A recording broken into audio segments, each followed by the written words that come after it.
Cheers. Welcome to Culture Night, where each week we drink fancy wine and watch movies that are in some way culturally significant. I'm Andrew. And I'm Sarah, and we are back for Season 4, Episode 3. We are deep into our sci-fi season now. Mm-hmm. And just chugging along one week at a time. Starting a new decade tonight. So I guess we don't really have any podcast business. Nope.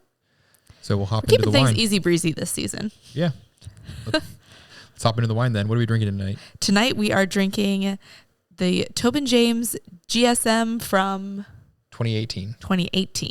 The GSM is a blend of 48% Grenache, 38% Syrah, and 14% Mourvedre. The guy on the pronunciation video had a really strong accent with it. Yeah. We are not that. It's one of those things where like French people can say it really easily and no one else can. Yeah. Mourvedre. Mourvedre. Noble grape varietals that thrive in Paso Robles, California. These three grape varietals have been blended for centuries in France, and only recently has Paso been given the high acclaim it deserves for the art of blending these Rhone-style varietals. It smells fantastic. Doesn't really give any tasting notes, just brags about the grapes. So let's see, what's it smell like? Well, it's tough. I have a little bit of a cold, the remnants of it, so my ability to smell is not great right now. Get a little bit of raspberry. Yeah, I feel like those summery fruits. Mm-hmm. Not a lot of like spice or earthiness, just that like florally. Yeah. That's a good spring wine. We're drinking it in the exact wrong time. It's currently like 10 degrees outside. I don't think there's a wrong time to drink this wine. It tastes very nice. Ooh, very, very light. Mm-hmm. Not very viscous in the mouthfeel. It had a very dark, like maroon color as I was pouring it. Not very purpley, more of like a red. It was very opaque in the glass. It's real tannic on the mouth. I don't know. Yeah, kind of feel it a little bit. Like it's pulling all the moisture out of my tongue or something. I'm having a hard time putting a lot of words to it. I don't know if it's like the little bit of the cold that's keeping me from like really. No, I'm not getting too much flavor from it. It just seems very light. It seems just like a pleasant glass of wine. Yeah. I do. I'm looking forward to maybe aerating it a little bit. See if we can open it up a little bit. Test it out. We'll let you guys know our thoughts after the movie, as always. Unless I discover any crazy notes while we're doing the pre-roll like I have before. But are you ready to go behind the screens? It's time to go back. For anybody that's not watching, we have moved our roadcaster to between us, and so I did the sound effects with my feet. I think we might need to rethink this setup because it's not super convenient. To clarify, you pressed the sound effects button. You didn't make that sound with your feet. That'd be way cooler. Oh my God. I'm really sorry that I can't do that, but unfortunately that is not a skill I possess. Anyways, it is time to go behind the screens, where each week we go behind the big screens of Hollywood and look into some aspect of film production or storytelling. So this week we are going back to last week with the Star Wars opening crawl and discovering kind of the background behind that. So it was inspired by Flash Gordon and Buck Rogers, apparently, where they had a similar opening like scroll. Didn't look, I guess, exactly the same, but there was like kind of a giving a little backstory to the episode before each one to kind of set the stage there. And George Lucas apparently really wanted that in his movies. The title that most people have seen now starts out episode 4, A New Hope, and that was not originally the case. I don't know if this spoils any of your fun facts, but obviously it was originally supposed to just be called. Actually, it's supposed to be called The Star Wars. Ooh, the. But then I guess Justin Timberlake came in and said drop the, and they went with just Star Wars, because George Lucas did want it to be called A New Hope, but the studios said no because it'll confuse the audiences because there's no prequel. It's just, call it Star Wars because people will think they've missed something and they might not go see it if they haven't seen the first one. So he was not allowed at all to call it anything but the Star Wars, and then eventually they shortened that to just Star Wars. The scroll itself was also going to be much longer, but George Lucas was able to kind of workshop it a little bit as they realized that it was kind of a lot to take in and read and try to find that balance of like giving enough context, but not making it too hard to scroll and read through to figure out what's going on. Yeah, that was one of my fun facts, was that it was originally 6 paragraphs long, with each paragraph having 4 sentences in it. And to be honest, I had enough trouble just like keeping up and trying to process the little that was in there this time that I cannot imagine having all that extra text and in like there. If you're in the theaters and you can't go back and like pause and rewatch it, or someone's like talking or distracting you, like it could be really hard to kind of get through that. So they made it as short as they could while still packing in a lot of the context. The original logo that they showed at the top there actually went through multiple designers, and George Lucas gave the instruction that he wanted it to look really fascist and kind of intimidating and kind of frighten the users, give it like a really like intense style. I would not have ever said that, but I see it. I get it. I get what he was going for. So that was very intentional. I don't know how many people it scared if any babies were crying when they showed it in theaters, but it originally kind of had like a slightly different look that they have since like released afterwards. I think the current logo looks the best, but maybe that's just kind of some nostalgia there of knowing what the logo actually looks like. And then into actually filming and how they made the scroll for the opening text, it actually is the camera that's moving, not the text, obviously. I originally just assumed they had like some sort of like transparency, like an overhead projector. They just slowly kind of scrolled it through, which I'm not sure why they didn't do something similar. If they just didn't have the ability to make those kind of things, I think they would have. Yeah. I don't know. I mean, I really hadn't thought about the fact that it wasn't CGI until you said it as we were watching it, or it came up in some discussion about how that must have been difficult to make.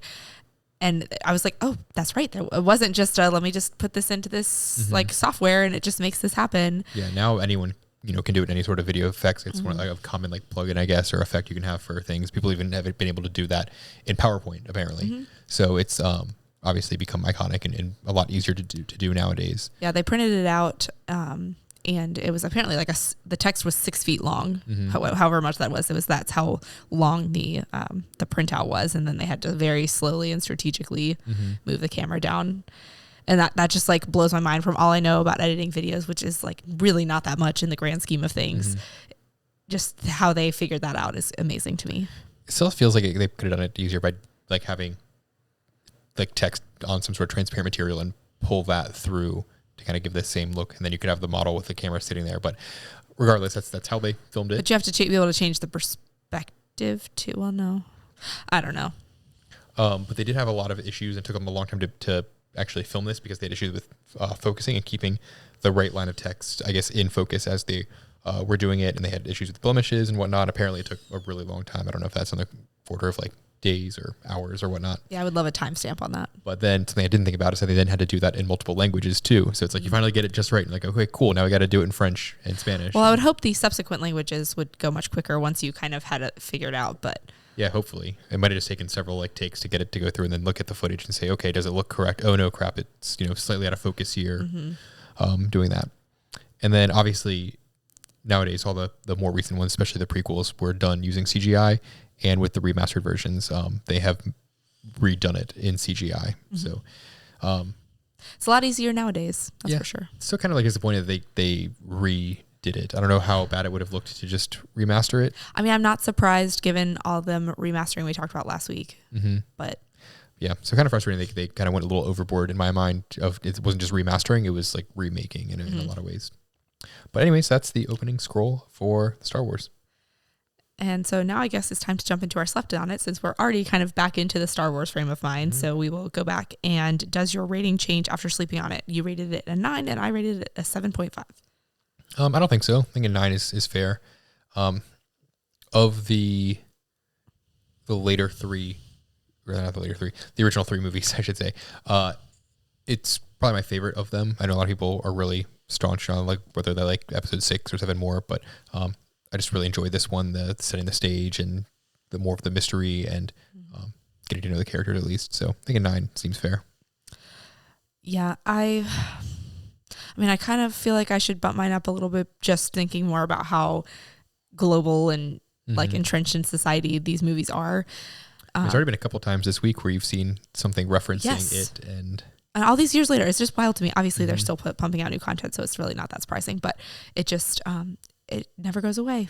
But at the same time, like, there's a reason why I haven't really seen it before now. It's not really my cup of tea. Was it bad? No. I mean, I appreciate why people liked it. It's not something I want to sit down and watch 1,000 times, just not my personal preference. So I have to be a little bit authentic to me and don't feel like you need to bump it if you don't need to bump it. But I think I did pretty good for, especially I don't think I had any clue what I thought I was going to rate it last week. I just picked a number, but I think that still feels right. Cool. All right, so I have a couple of, I need to stop calling them deep dives. They were kind of deep dives in the beginning when we first started the podcast, but now it's really just some fun facts, behind the scenes stuff. Fact snacks. Yeah, fact snacks. That's too tough to say, but I do like that. I like it, but it's tough to say. So anyways, here's just a little bit of behind the scenes information. Apparently Harrison Ford wasn't originally allowed to audition for Han Solo. I believe he starred in, is it American Graffiti? Is that what it's called? Sounds right. And George Lucas either wrote that, worked on that. I got lost in reading all this whole fact that I've missed that part, but they didn't want him to do it. But the people that did audition for the role are James Caan, Chevy Chase, Steve Martin, Nick Nolte, Bill Murray, Christopher Walken, Al Pacino, Robert Englund, Kurt Russell, and Sylvester Stallone. So pew pew pew pew pew. That's quite a lineup of that people. Blows my mind. I'm trying to imagine with like Sylvester Stallone and Steve Martin. Yeah, I could see Chevy Chase being like the most similar to, especially with the way he looked then. Mm-hmm. Everybody else, maybe Kurt Russell. Mm-hmm. Bill Murray and Steve Martin are too goofy. Yeah, they would have a very different vibe from the character for sure. Yeah, so I just thought that was interesting. I know we love to see who auditioned for roles. That seems to be a common fact that we bring up.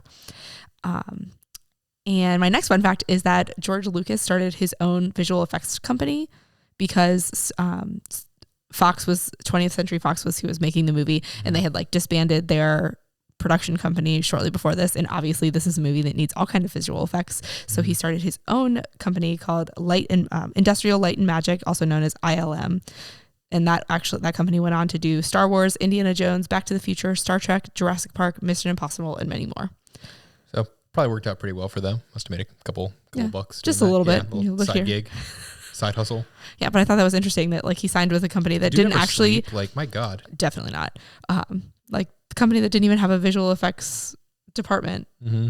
And you're making a Star Wars movie? Like you can't do that without visual effects. Crazy. And then just a fun fact for the Culture Night Pod universe is that George Lucas originally wanted to hire Jeffrey Unsworth, who was the cinematographer for 2001: A Space Odyssey. That makes sense.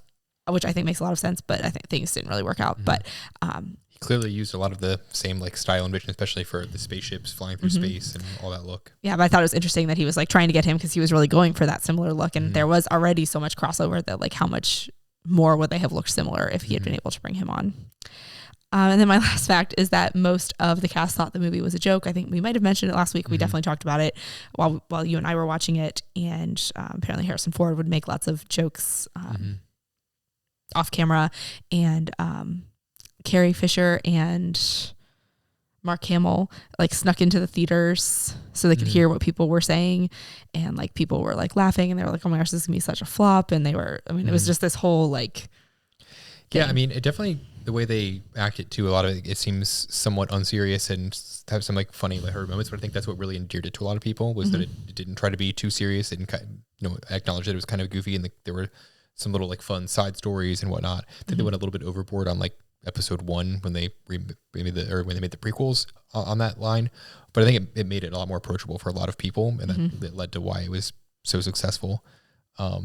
But yeah, I know the actor that played Obi-Wan Kenobi just thought it was going to be a complete flop and was like, this is the stupidest thing in the world. Yeah, and also while looking into all of that, it was mentioned that sci-fi was mostly a genre for kids at the time. So I think they just didn't assume that like any adult audience would take on to the films, and apparently they were wrong. Yeah. So worked out well for them though. Yeah.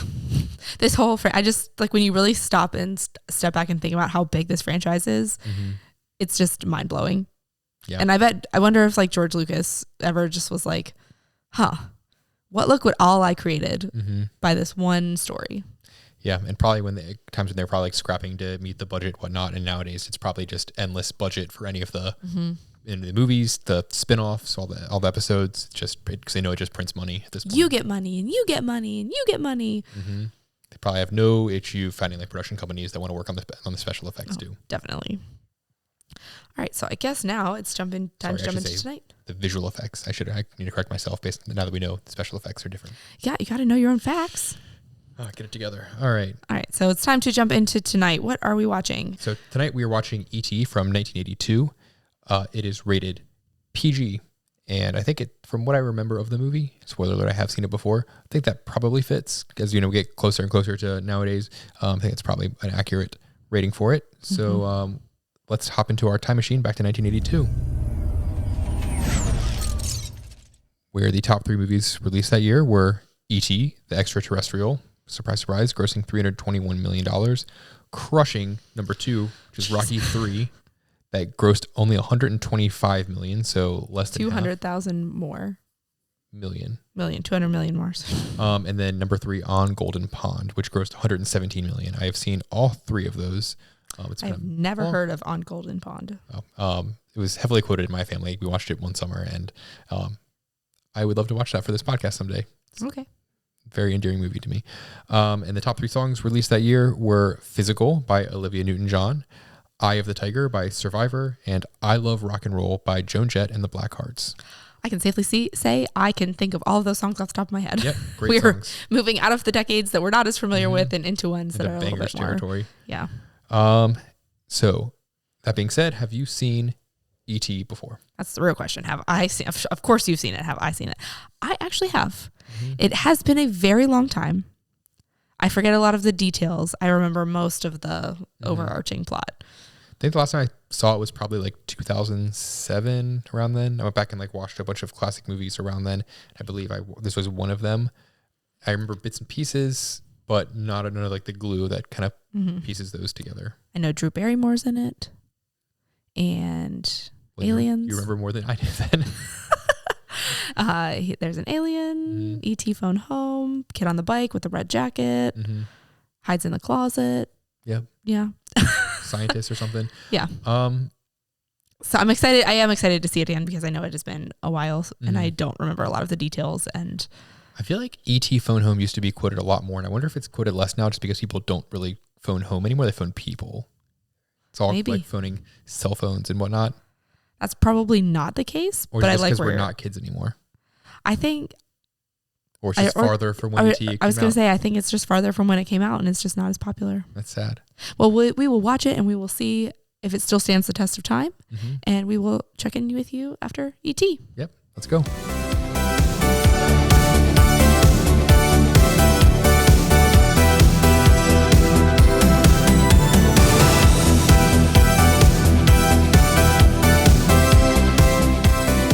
Cheers. E.T. the Extra-Terrestrial. Is it just me or have you had Katy Perry Extra-Terrestrial stuck in your head? That is just you. Leading up to today. No, that is 100% just you. That's been deep in my brain all day today, if not all week. It had been stuck in my head, but no, that's just now you. It will be. All right, so before we get into the movie, let's start with the wine scale. Our wine scale. Why don't you explain this wine scale to us? Is a 0 to 10 scale. 10 obviously being great, 0 being terrible. However, the fact that the scale is heavily weighted because all the wines we're doing on this show are very good wines. So a low score does not necessarily mean that it is a bad wine. It's all relative. That being said, how would you rate this wine? I would rate this wine a 5.8. I was going to give it a 4.8. It was fine. I enjoyed the whole bottle. Not the whole bottle, half the bottle. But it was not something extraordinary. It was just, I almost was tempted to go a little higher because I did really like it. But it was not something first sip, packs a punch, wow, this is changing my life. It was just it was very good. The blend was very balanced, but it didn't feel like any of the parts of the blend it didn't feel like any part of the blend really stuck out. I didn't really get too many notes, flavors, complexities from it. It just felt it was fine. But I kind of wanted more from it, so 4.8. I respect that. I stand by my score. And there you have it. So moving on to the movie rating out of 10. This one's a bit more differently subjective. You're going to get to go first for this one because I gave my wine one first. I'm going to give this one a 4.3. Okay, I'm going to give it a 6.2. Man, so optimistic. I mean, I see and to use your word, like the optimism, like the joy that people took from it, that like, it's so wholesome is what, I mean, when like from the second it started, it just had that like 1980s wholesome feeling to me. And I know it was like a little bit out there. It's like the alien part at the time, which is, I'm sure, part of the appeal too, is like wondering what, like what are they going to portray this alien as? And then it's quotable. People apparently watch it all the time. It's quotable. It was like, it's got just the one quote, really, the E.T. phone home. I guess there's the "I'll be right here" part at the very end. But for me, there was no real like scene that really stuck out as like, I want to rewatch this part of it. I mean, I don't particularly want to watch it again. Like, I feel like I've seen it. I've experienced it. Maybe if the girls want to watch it down the line. But it's not like I'm going to watch this every time it's on TV. Yeah, if we can get our kids to watch it, that's fine. Like, I feel like to culture them. But for me, like the rewatchability of it, not really there. Quotability, to like 1.5, maybe 2 lines from it. The cultural significance is really what's giving it most of its points. How much got a real negative Nancy on it. And how much I enjoyed it. It just didn't, it seemed so. I feel like the movie didn't really have great cohesion. I was going to say, I don't think it flowed very well. It seemed like it was missing a lot of deleted scenes that would have tied things together and explained more things. If I was watching it as a 9-year-old, I wouldn't have noticed. But as an adult watching this, there seemed to be so many inconsistencies and so many plot holes and so much missing from scene to scene that didn't really get explained. Like, why would the... Why would he have liked Reese's Pieces? Why would he even like guess or assume that? Like various things where like I feel like they could have put a scene in there to explain something and it would have made a lot more sense. And be like, oh, okay, so he drew from this previous experience or memory or thing that he saw, and that led to this. And it seemed like that was missing from this. I agree. I mean, and I think my last note on my notes section is like it went from really slow to like really fast. Like it was not like, oh, like let's set this whole thing up, go to school, be home, all this stuff, and then all of a sudden like house is quarantined, blah blah blah, blah, and then bye. Yeah, and just some of the weird scenes in between. I think they could have like connected a lot of that together. Right. Before we dive much deeper though, let's go with the movie description. All right, go for it, man. An alien gets left behind. A little boy befriends the alien, becomes friends with it. The alien tries to go home, becomes very homesick, I guess, not being out near his people. Ultimate definition of homesick. Becomes revived when his people receive his message and come back to save him, and he takes them back to the spaceship to go home. Very succinct. I feel like honestly, that sums it up. There's really not that much more. A lot more easily summed up than other ones that we've reviewed recently. Agreed. All right. Our description, according to our TV, is an alien is left behind on Earth and saved by the 10-year-old Elliot, who decides to keep him hidden in his home.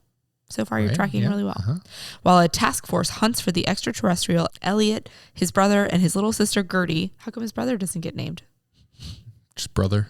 Yeah. His brother, no name, and his sister Gertie form an emotional bond with their new friend and try to help him find his way home. Honestly, this one was excellent. Yeah. We seemed like we were describing the same movie there. The adjective wizard wasn't in there like... They were lazy. Throwing them around there. Deadline. They were like, screw the we don't have time to add all the adjectives in here. Yep. Submit it and quit it. We got it. Yeah. I think that was a good one. Was the movie what you expected? We had both seen this. I had seen it before. There was a lot that I had forgotten. Like the frogs in the lab scene. None of that was familiar. Yeah. The beer. Like there was a lot that was left out of my memory that I didn't really remember. But I mean, overall, like I remember if you go back to my gist at the beginning of what I thought the movie was, it's exactly that. I remember the gist of it. I remember the Reese's Pieces. I remember there being a bunch of scientists trying to like find him, and them setting up this crazy lab, and them escaping and returning him home, flying. That's like about what I remembered, and I didn't remember the rest of the things to tie it together. But having watched this, there wasn't much to tie it together. There was just some filler scattered. It was a very fluffy movie, like lots of extra stuff that didn't really drive the plot forward. Like I'd love to hear if Spielberg has some regrets on it of like I didn't love the edit, or I wish I'd tied this together, or wish I'd just demonstrated this better, because it just seemed like it was not fully baked. Yeah. Do you think we could phone in Spielberg? Maybe. Do you think he could join our podcast? Like, join the Sunny podcast? If we can't get the real one, we can at least call the Always Sunny podcast and ask if they can do us a favor. Okay. How well did the movie age? I mean, I feel like that's tough for this one, because it is a time capsule of 1982. What they thought of as aliens, what life was like in 1982. I think it aged really well. But the special effects didn't seem. I was going to say dated. there wasn't a lot of stuff that was going to be like, wow, that looks horrible now. I think it always helps when they use like puppets and actual physical things instead of just CGI, because CGI from 1980s would have been probably pretty terrible. Would it even have been a thing? I guess maybe. But this actually felt like it aged fairly well. We were watching a 4K remaster of it, and some of the scenes seemed really high quality, and even the parts like with the alien, there was missing HDR that you would see nowadays in movies, and I did not notice. I mean, like the part where they're kind of silhouetted in the living room, you don't really get the full definition of the characters beyond just the bright part. But I think that was also taking advantage of the stylistic choices of that scene to show like them silhouetted and playing out. So I thought it aged pretty well. Yeah. And moving on. Could the movie be made today? I mean, yeah. Sure, but I don't know really if it really would have been made any better. I think it would be different. I mean, I think a lot of what sets up the movie as it is the 1980s lifestyle, and like the lack of phones and the lack of knowledge on a lot of like true science-based things, that I think it would have to be kind of a different story. But overall, yeah. I mean, I had a note that I got a lot of Stranger Things vibes from this. And I know Stranger Things is really trying to play on the nostalgia and the harken back to these like moments in this film style and quality. And I feel like if they made it today, it would definitely be able to recapture that, given what I remember from watching Stranger Things, especially like season 1, when they're really going into the full like 80s like style and playing on all that. I think they probably would have done a lot more CGI. And hopefully put a little more thought into the cohesion, but I don't necessarily think it needs to be remade. It didn't seem like it anything would have prevented them from making it today. Honestly, in the era that we're living in, I'm kind of shocked it hasn't been remade. Yeah. Or like sequeled, prequeled, were there sequels and never talk about it? I'm shocked that we haven't gotten there yet. I'm surprised there wasn't like a E.T. 2, like Returns Home, right? Or something. Oh man. I mean, if it hasn't come yet, I'm sure it will come at some point. Yeah. I mean, if I guess it was more modern, it probably would have, instead of ET like phone home, would have been like ET like text home, cell phone, FaceTime's home, FaceTime home. Oh man, great jokes. Did they say the title of the movie in the movie? Yes, a couple times. A lot of ET. Did they really say Extra-Terrestrial or just ET? They didn't say ET, the Extra-Terrestrial. If we're getting specific. Yes. I'm kind of surprised they didn't, because I don't like how common was the phrase extraterrestrial in 1980. I'm guessing it was more common than today.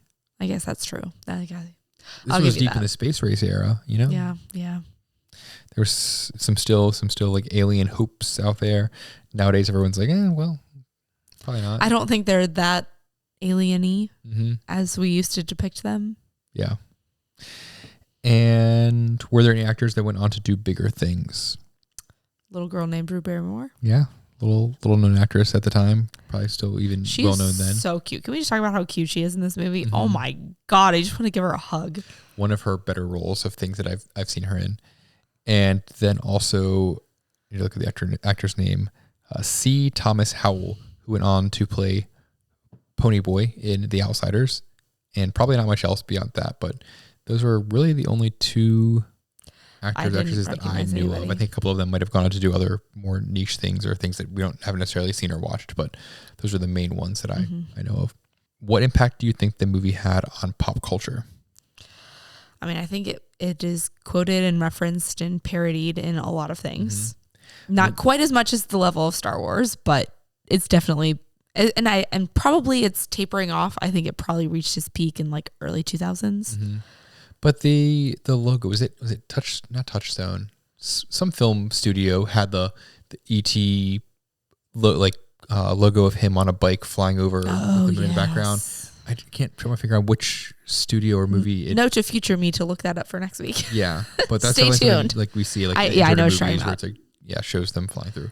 Yeah, I mean, I feel like like the ET phone home or the glowing finger or the bike. There's lots of little things that we still see that I think it has left its footprint. It's weird, like 3-pronged footprint on pop I don't culture. know how much other like things it really influenced. It did not. It's not like not really 2001: A Space Odyssey, where it's like this style of filmmaking changed things. Like I think, you hear references to it, but it's not as big like Star Wars or any of that other stuff. It's like I don't really see many other aliens depicted like that, unless you count WALL-E being very like ET like. Oh man, he does kind of look like ET, doesn't he? But that's about it really for like direct influence that I can think off the top of my head. But finally, do you feel cultured after watching it? Do I feel cultured after watching it? Yes. I mean, I remembered the big parts, which are the most important parts. I'm glad to see it again as an adult, to have this as a reference point for other movies and for other pop culture references. I do kind of, sadly enough, feel like this is something that's going to kind of die off as far as references go. Yeah. I don't know how much this is going to continue to be a big part of pop culture going forward. I mean, it's already 40 years old. And it's also kind of weird because I don't really know how much you can really characterize it as science fiction. It just seems like an alien movie. I don't really know how much science was really into this, besides there might be aliens out there. There was some men with trucks and some instruments, and they were all seeming like they were using regular standard things of like it's standard medical jargon when they're trying to heal him. There was a spaceship, but I don't really see much about it. And it's not like it was like humans invented this scientific thing. Like it didn't seem too science-y to me, as opposed it seemed closer to fantasy, even though it was supposed to. I would not have thought too much about that, but I very much appreciate that hot take. So I wonder if anyone has otherwise made any claims about this, like not being a sci-fi movie and just being more of a kid's fantasy adventure movie. Another take to look into for next week. So moving on to our notes. Do you want to go first, or? Sure. I believe you went first last week, and maybe the week before that. So I'll go ahead and go first now. So my first note is John Williams is the composer, and truly at this point, I shouldn't be surprised. Like we should have just anticipated that he would have a part in this major picture that was hugely popular at the time, and although it might be kind of waning in popularity, of course he had his hands on there. How many like movies from like our childhood and before did he single-handedly save with just like his most amazing score? Right? Like just think of like what Star Wars would be like without that, what Home Alone would be like without that. Home Alone is always the first one that comes to mind. Some are really iconic themes to just be like, wow, this movie just, gives me so much like hope or joy or dread, like the way that he's able to, with the music, make those feelings come out. And I feel like with 99% of other composers, you'd be like, could you name another composer Hans Zimmer? Yep. And can you name any more than that? Yeah. But I mean, like what I said when we were watching this, it's the end scene. And I was like, could you name anybody else that could have written this besides John Williams? This so clearly has his sound to it. But also, how does his mind work? Do you think he just like his whole day is narrated in his compositions? His brain must be a wild place to be. Yeah. I'm sure he just is constantly thinking in terms of symphonies and just orchestras and just, I don't know. That's a talent. That is a true freaking talent. He looks at a picture and just hears like all of the instruments and everything. Yeah. Good on you, John Williams. My next note is also Steven Spielberg. I feel like I also should have, at this era and time, should have assumed that he would be the director. Those are my crew member notes. And then I don't know if it's like the opening scene, or it's not the opening scene because that's all the like aliens and stuff, but when they first go to the house and all the brother Mike and all of his friends are just playing a game on what I assume is a weekend night in their kitchen and ordering pizza. It's just like the most pure little innocent 1980s night that I could have ever imagined. Playing some Dungeons and Dragons, I assume. Like, what do teenage boys these days play? Fortnite or do? maybe. Like sit on their phones and like talk to each other, or like watch other people play video games, or I don't know. It was just like this, like, man, that's like a really nice, fun night. And then also, then later in the movie, they're like yelling like insults at each other, but it's like they're yelling insults like based on their video game, which I felt like was such like a kid, like teenage boy thing to do. It was just like honestly, like kind of refreshing to see. And it's something that I hadn't like seen in a long time. Something, I forget what the one boy is yelling. The other one's yelling like zero charisma, like as if like his character has no, like just a very niche insult. Just, I love that part. Yeah. I thought that was so pure. I had to make a note of it. And then my next note is about the cornfields, but it was like, you know, he goes in like ET's in his backyard, and then he like follows him to the cornfield, and like what 10-year-old, 9-year-old, whatever, however old boy is going to just walk into a corn maze in the middle of the night? Like, Thinking there might be an alien or something scary in there. Like, could you be more stupid? Even if it was a coyote, like they were joking about, like get in your freaking house. Don't go after it into a corn maze. Are you kidding me? If I were that kid though, I'd be more concerned about like, why is there a cornfield in LA? And then, so that's why I kind of like hesitated into this, because I was like, how do I phrase this? Because I just don't understand the geography of where this home is. They don't show the rest of the home from any other view. It is on a cliff. Like these poor kids that bike down the mountain also have to bike back up the mountain at some point, which seems exhausting. But then they also have a cornfield in their backyard, but also a mountain in this like general suburban neighborhood. And it's just, that doesn't track for me. Yep. If someone can explain that. Are there cornfields? I've been to LA once. I've never been to LA. Any cornfields there, so I don't know if how much that really. So if there's an explanation out there on the internet, let us know. But it just didn't track for me. Built onto like a mountain with a cornfield, apparently. Yeah, I can't even begin to try to process it. I kept being like, okay, maybe they'll explain this. Spoiler alert, they didn't.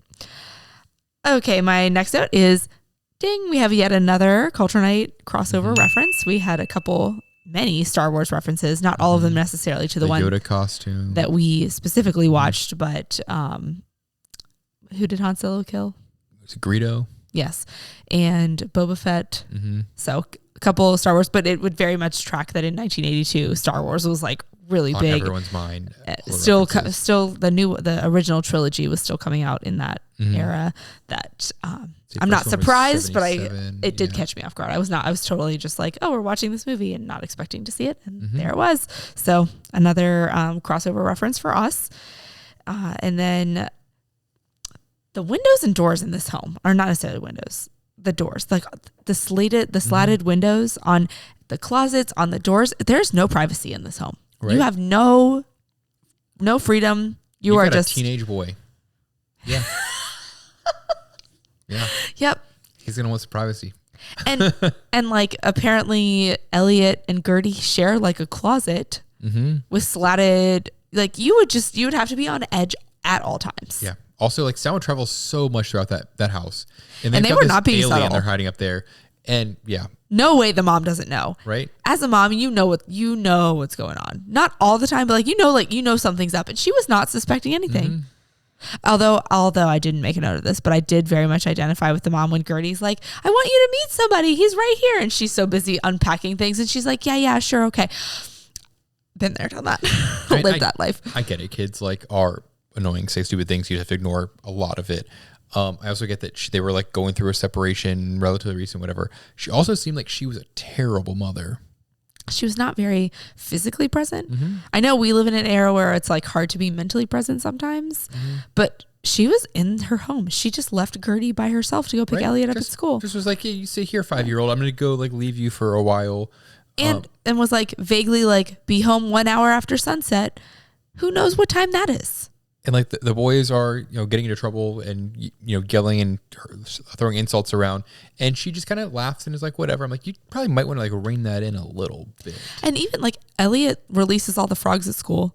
Does he get in trouble I don't for think that so. at all? I don't know. Yeah. Just seemed like I understand she's going through a rough patch and she's allowed to have that, but I just hope that she is getting some support from elsewhere to help support her family. And like she comes home and a whole bunch of like empty beer cans are there and she's like not concerned. She doesn't question it at like, all. Hey, maybe my teenage son might have been like drinking these or I was something. expecting a huge uproar for that. Yeah. And she just kind of like smells the can and never. Like, maybe I drank these and don't remember. Never says anything about it.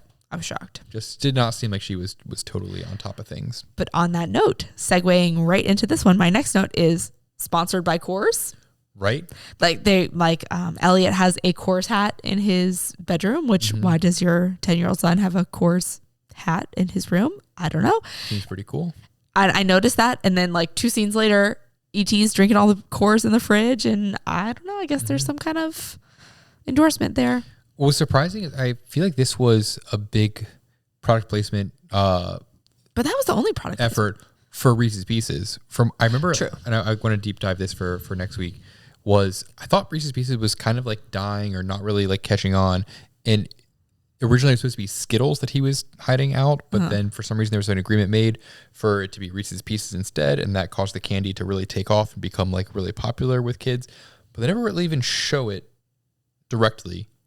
Or like any label or anything. It looks like it could have been Skittles. They just hang out there. It did. The big orange bag, which we all. I mean, it said Reese's Pieces 1 pound bag on the bag when he first is starting to throw them. Okay. But then, and so I made a mental note like, okay, these are Reese's. And then you were like, are those Skittles? And they did look like Skittles. So I want you to look into that because. I mean, I have a peanut allergy. I've not really looked too close at Reese's Pieces ever in my life.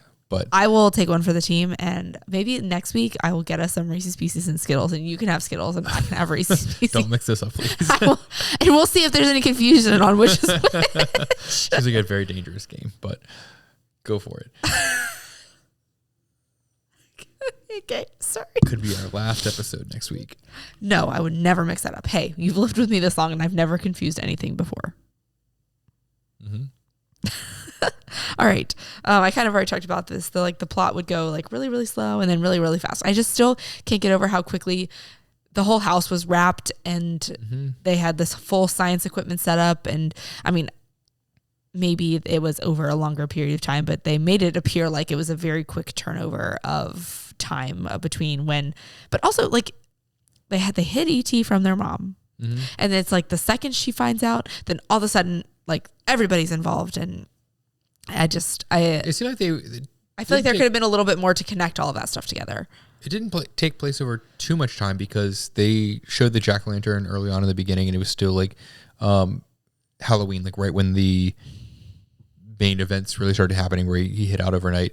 So I don't know how much time took place after that, but it did take place. I would imagine it took place over like no more than a week. Yeah, but how long are you really going to hide an alien in your closet? But I mean, to get that house like the full exterior and interior wrapped in plastic, and all those people brought in. I mean, I know a lot of people were doing it. I mean, they had a lot of people. It just seemed like it was like a lot. They also didn't seem like they were really taking the whole safety part too seriously, because they'd be like randomly taking their masks off and randomly showing people without masks and the hazmat suits all mixed up, and then they somehow quarantined the bottom floor, but let the brother go up to the top floor to hang out in the closet for a little bit. There were some continuity We've already errors. established that there was no separation between rooms because of all these slided doors. Like, how seriously are you taking this quarantine effort?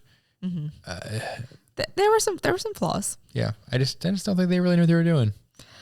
All right, and then my last note, and then we'll move on to you, is cinematography. I do feel like they really paid attention to how they were shooting their scenes, and they were really intentional of like, especially like even from the beginning, the spaceship lands and it's all like you just see their feet, you just see like the car door slamming, like a lot of transitional movement shots, but no faces. I really do wish they had kept all the adult faces except for the mom out throughout the entire movie. I think that would have been a more interesting story to see, as opposed to like no adults except the mom, no adults except the mom. Okay, just getting all these adults. I understand it would be harder to do towards the end, but I think it would have been more interesting if they had tried to do it that way. But I just feel like all of the shots with like the shadows on faces and everything they did felt like they were really thinking about it. And I really appreciate that as an audience member. Yeah, I definitely was noticing that. I have a note that they didn't show any adult faces besides the mom for the first hour and 20 minutes of the hour and 50-minute movie. And I agree. I wish they had only shown the mom's face, because I almost thought they were making a point that, and I was going to tie back to the parents going through like a separation and all that, and basically them not really acknowledging or trusting any other adults besides the mom, and everyone else kind of like being nameless, faceless, like not really any sort of like meaning to them. And I think that's a more interesting story. Right. Would have been like a really cool thing. But then suddenly at the hour and 20-minute mark, they're like, oh, all these weird scientists that are all throughout the house. And, you know, yeah, I didn't like the sudden shift. Yeah. Because I was really into it at first. And then like in the last 30 minutes, I was kind of like, oh, this kind of ruins what they had going, the illusion they had going. This is probably the third or fourth time I've ever seen this movie. I don't remember ever noticing that like growing up. I thought it was a really cool mark until they stopped caring about that. Yeah, but I think just in general, all the shots they did were really intentional and well thought out, and I really appreciated it. Things, yeah. So that wraps up for me. Go for it. Sure. So my first note was that it felt like Stranger Things. The second note being that kid just going out alone in his house. Like I think you already mentioned that. Like just why? And he was like obviously shaken. I mean, he left the pizza box outside, and then you go back out. And also the mom, just again, for her being like anti-mom of the year, just the kid, like she already knew that he was like kind of sneaking out. She mentions it like, oh, you snuck out, whatever, to wait for him again. Shouldn't you have some better security on your house? You think there's like coyotes out there and your kid's gonna be out there wandering? Shouldn't you know whether or not the house door gets opened? I know they didn't have like probably they don't have smart sensors like we have now. Shouldn't you be like a later sleeper to know like your kids are getting up out of bed and leaving the house? Like it's been really easy to sneak out in the 80s, I assume. I think it was really easy to sneak out in the 80s. Yeah. I mentioned that I don't know where the heck this cornfield came from because they never show it from any other perspective except for those first two scenes where he's going into a cornfield. I don't know why it had to be a cornfield that he was hiding in. Could have been anything else and made a little more geographical sense. I thought it was... Especially, hold on, go back to the cornfield for a second. Like, we see it a lot at the beginning, and then it's never really brought back. It could have been some woods. Yeah. Like, a couple of trees would have done the job. Like the cornfield just doesn't track. Behind the shed that's like with a fence in the backyard would have been fine. Just weird that it had to be a cornfield. Why do you put a random cornfield in somebody's backyard? Just seemed like a weird choice. And I wonder if it was like kind of like in Oklahoma where they were like, oh, we need a cornfield, and they had to go fly to another state just to have a cornfield at this time of year. I hope not. All the way out to Arizona. Next note was drinking beer in a kids movie. That it was that kind of stuff where it was like, this is very much an 80s movie and not a current movie, because I feel like that stuff doesn't fly. I was really surprised. I kind of like thought he'd hover over it and then move on to something else, and the fact that the fact that scene just continued for the next like 10-15 minutes, drinking beers, and then afterwards there's still like beer cans there, the kid like being drunk. Shocking. I think that would not be made today just because people are a little more sensitive to that. I thought it was fine. I think it's hilarious. Fairly harmless, yeah. But nowadays I think I can see people being up in arms, stuff like, oh, but because you showed this alien drinking beer, my kids are going to go home and drink. I'm like, well, maybe you should watch your kids and not like, you know, just leave your beer unattended in the fridge. But I thought that was a interesting choice for a PG movie then.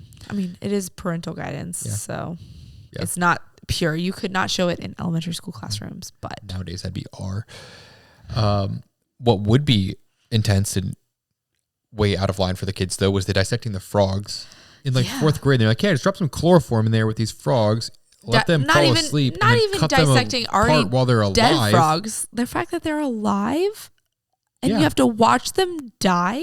Like I dissected frogs in 8th grade, and they were clearly dead and like, preserved. It's pretty metal to be like, hey, a bunch of like 4th graders, go ahead and cut open these live animals. It's going to have no psychological effects in your life. So you hear the teacher say, like, make sure you take note of whether or not the heart is still beating. And I hear that. And I was like, what are they talking about? And then he's like, he walks around with his jar of cotton ball chloroform, and he's like, okay, like, make sure you close the lid as soon as I drop the chloroform in here. And I'm like, what? So is the chloroform going to kill them or just like put them to sleep? I think he was saying that it would just put them to sleep. And I'm like, so then you're going to cut open frogs that are still living? How inhumane. PETA, get in here. Right? Is that how people did frog dissections back in the 80s? It seems way too metal for 4th graders. No, thank you. And I mean, we didn't even, and in my school, we didn't do it until sophomore year of high school. So, and I didn't even participate because that's not for me. But maybe this kid going through like the parental separation plus dissecting these live frogs put him in a weird state where he imagined this whole alien thing just to cope with what the heck was going on. Honestly, there then it all of a is. sudden let's loose a couple of frogs. And I'm like, there's like 20 kids in that room, and now there's like 500 frogs that you've let loose there. That really felt like some kind of weird like dream sequence or something. They that's, I understand him like wanting to let them go. I can understand that scene. I think they wasted a lot of time taking it to the extreme that they took it to, and showing it like a weird connection with ET. Not really explained why or how, and suddenly he's like dancing with this girl in the class. They never mentioned ever again outside of that classroom. Just I was expecting her to come back because I feel like you saw her another scene before that I was expecting her to have like maybe a little bit more involvement, but nope, she was credited as pretty girl. Yeah, I'm really sorry. That's a really unfortunate credit. Just a very odd scene to have, and could have completely skipped that from the movie and it probably would have been just fine. But yeah, I don't really understand also the weird like spin around kiss. I know it's supposed to show a parallel with E.T. watching the movie, but still seemed out of place and odd. Then my next note was that E.T. was on that Bulmer Peak because he's slugging beers and then he's just rewiring that weird speak and spell. Yes. Is that what it's called? To like do something to communicate with home. It just seemed like the stereotypical like programmer drinking beer, stacking them up, like coding, programming, stuff like that. But it was E.T. Just I don't know too much about that, but apparently that's something that you are more familiar with. There's a peak when you're drinking. At a certain point, you reach like your peak level of being able to program, and it falls off sharply after that. And it's named after Steve Ballmer, the previous CEO of Microsoft, and it's a well-known phenomenon that like you're struggling through programming, you drink a beer, drink 2 beers, it starts getting better and better. You're coding, and then suddenly it falls off real fast after that. I can imagine it'd be a steep decline. It's science. Mentioned the mom leaving her 5-year-old home alone. A lot of Star Wars references. No adult faces in the first hour and 20. The weird infirmary where they didn't have any masks. And my final note was the bike scene where they're biking away to escape all of the cops, scientists, government people, whatever. And when they walk out of the house or they're leaving the house and they tell all the other friends like, hey, meet us at this place at this time, whatever, we gotta go. And they all like pull their glasses down. I'm like, this is every like boy's dream of being like, guys, all of our bike skills, we've got to put them to use right now. There's no way they can catch us. Like, all you've been training for this your whole life. You're gonna bike over those mountains. You're gonna go over these jumps. You're gonna, cut, and you're going to evade the authorities. Every kid at some point riding a bike has been like, oh yeah, someone's chasing me. I've got to use all my skills. I'm gonna get through this. Like you could tell they were just like, yes, finally. So I haven't known you that long in the grand scheme of my life, but like from the amount of stories I've heard you tell about you, like childhood you, I just feel like you were always waiting for someone to call upon you in this kind of situation of like, man, how can I just like use this like very boy thing to its fullest potential? Like they're just pulling their glasses down. They're like, yes, this is the moment we've been waiting for. Like we are about to do because they didn't really ask any questions. And they do the thing. They do it. They start like calling in maneuvers. We're like, okay, guys, split up for no reason. They're obviously chasing the one guy who has an alien in his basket. They're like, oh, guys, split up. Oh, we're going to go over here. Like, and that this is not the first time they've run through this drill. And all the preparations were worth it. Practice. Yeah. These guys were ready for this. Yeah. And I loved that scene. I am glad that you said that out loud. It made me appreciate the scene so much more because I like you said, I truly think it is every boy of that age. Maybe less so now. I don't know how into like biking and outdoorsiness like young teenagers are anymore, but man, of our generation for sure. No questions asked. We're doing it. Like that's all. You could tell the way, and especially like having them set up as like making fun of them and calling insults at each other like during the pizza night at the bus stop, all of that stuff. It's like you'd think they'd have like more questions and they'd be like, dude, what are you talking about? Like what are we supposed to? And he's like, get the bikes, and they're like, you got it. They are so Say no in. more, friend. We no questions here. Yeah, so I definitely got a good chuckle out of that. Right, and so that ends my notes there. Yeah, I think that ends our section on ET. So we will deep dive it, or we will get some fact snacks next week.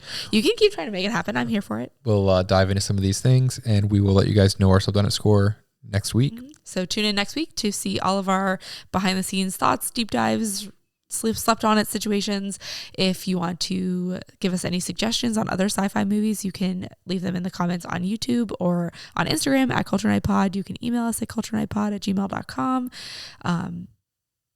Yeah, stick around. Stay tuned to see more of our sci-fi situation. We'll have a new movie next week, a new movie, new wine, and new decade or no? Same decade? I don't know. Stay tuned. Same decade. But I'm very excited for the next movie. Oh, I'm so excited. This is like why I wanted to do this season. I'm so excited. All right. So I hope that entices you to come back, and we'll catch you in the next one. Bye.